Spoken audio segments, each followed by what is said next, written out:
everyone, this is Rick Passek, the FlyFish Fanatic, and welcome to my time bench.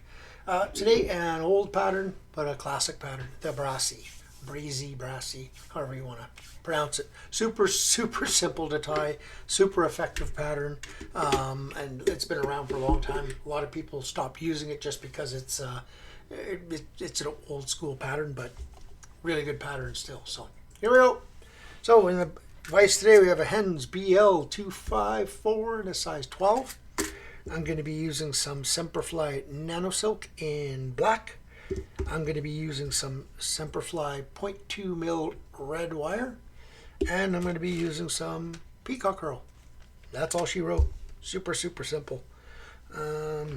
Probably should have threaded my bobbin before I started. But so this is a it's a Renomed pattern is what it is. It's the old school bloodworm pattern before we started having all kinds of synthetics and stuff that we now use for them. But that's what this is. It's a bloodworm pattern. And the nice thing is it's pre-weighted because it's just all wire, right? That's all it is. So okay, let's get her started.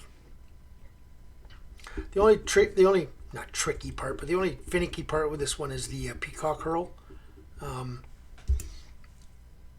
I actually tie these. I'm going to show you the traditional way with the Peacock Herl, but I actually tie all mine with Peacock dubbing. So, okay, I am got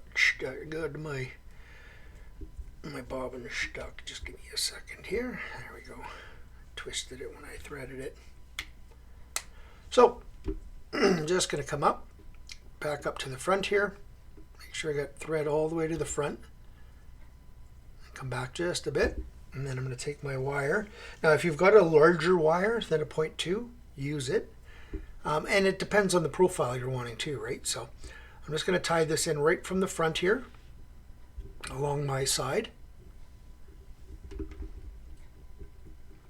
All the way back to where I stopped with that thread. So that's roughly where the just a little bit halfway between the tip and where the barb would be if you had barb. And again, I'm just going to make sure it's nice and tight here, leaving myself room at the front for the Herl. And then all you're doing is just one right in front of the other, nice and tight. Right in front of the other, touching. Okay.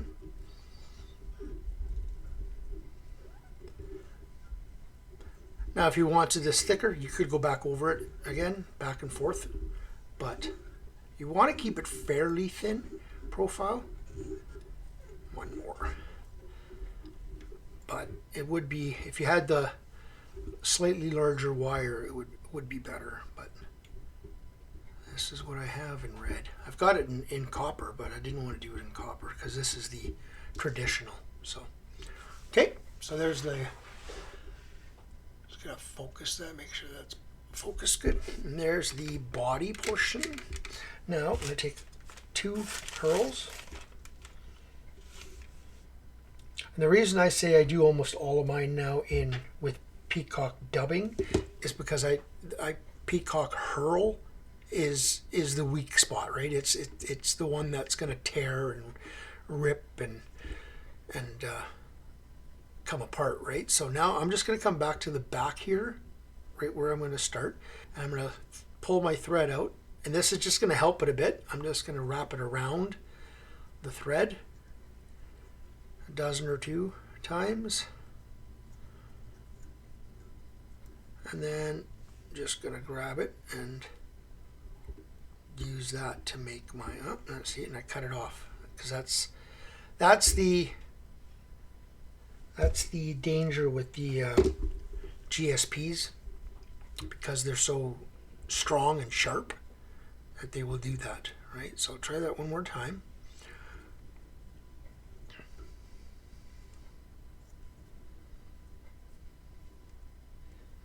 This just helps reinforce the Peacock Herl, so you're not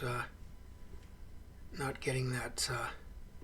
It won't rip quite as easy. One more, and then I'm just going to untwist it. So I get back to my, come on, untwist, you little bugger. Back to where I am, and then I can gently tie that off, just like so.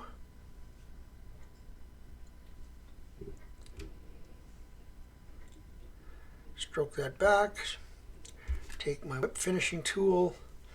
Now, if I'm tying a bunch of these up, doing a bulk tie or whatever, I would have stopped after doing all the wire, and I would have coated it with a UV resin or a Sally Hansen's or a crazy glue or something like that, and then let that dry and then come back, right? And that is your Brassie. Brassie. Oh, I got a little bit of a fuzz there from the thread. Just gonna cut that off. There we go. So that's it. Super simple pattern, really effective. Like I said, if you want it a little bit heavier, you can put different wire on. I could have went back a tiny bit longer, but I like having them in different sizes, so I will do some a little longer, maybe just 2-3 more turns, maybe, but I like that one. And I'll do them in a larger and a smaller hook size as well. This is a size 12. I'd go down to a 14 and up to a 10. So, righty. These work, by the way, these work really well in lakes and rivers, both. So they're a pretty easy fly to tie, super simple to tie, and work everywhere. So, righty. Hope you guys enjoyed that. Thailands, everyone.